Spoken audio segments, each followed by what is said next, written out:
one-term president. But you know, our values are at stake not only in this national election, but in this state election as well. I also want to talk to you about the threat of judicial activism and what that means to us and what that means to our freedoms and to our values. For so many years, we thought you only had to worry about judicial activism when it came to the federal courts, especially the United States Supreme Court. How many times have we just shook our heads and thought, how in the world did they conclude that? How many times have we gotten so frustrated when it seems like they're more worried with opinion polls and international precedent instead of just doing their jobs, reading the Constitution and applying it fairly? Indeed, some of these judges, they actually make the replacement refs in the NFL look like geniuses by comparison with their play calling. But you know, it started at the federal courts, but now it's coming, this judicial activism is coming to our state courts as well. I want to give you an example from my state. There was a federal court case, made it all the way to the United States Supreme Court. It was the Kennedy case, and it basically involved in Louisiana. My first term as governor, we had a death penalty. And in state law, we had the death penalty for those monsters that rape our children. Now, I know capital punishment should only be reserved for the most heinous of crimes. And we said, this seems to us like this would be a good crime where, you know, again, it has to be voted by the jury. It doesn't happen every time, but in the worst cases, this needs to be something a jury has at least as an option.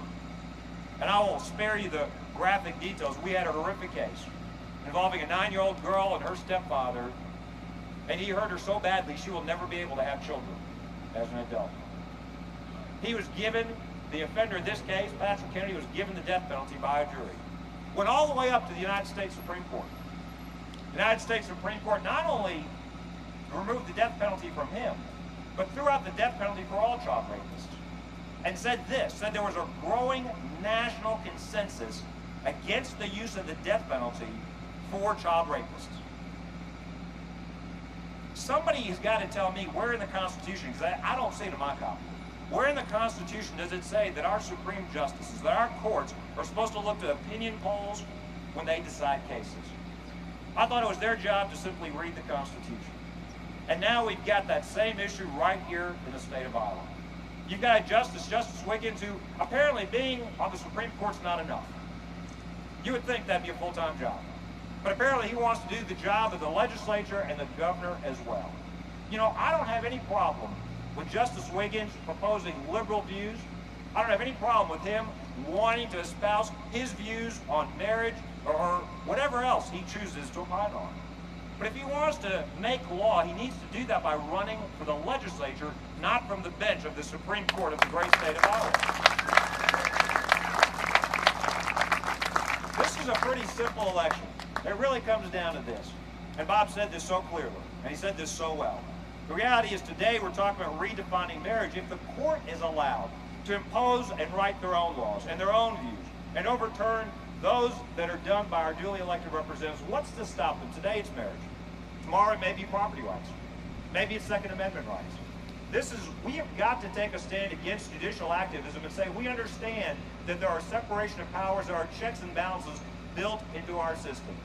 Again, this isn't about Judge Wiggins' liberal views.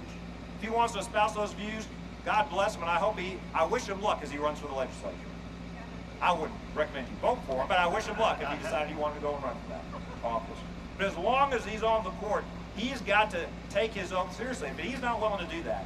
It is up to us to make him take his oath seriously by voting no for Justice Wiggins this fall. Let's remember, this election is about not only sending a message, we won't tolerate judicial activism in the state of Iowa. It's also about making sure we leave freedom, we leave the American dream for our children and grandchildren. This may be the most important election in our lifetimes.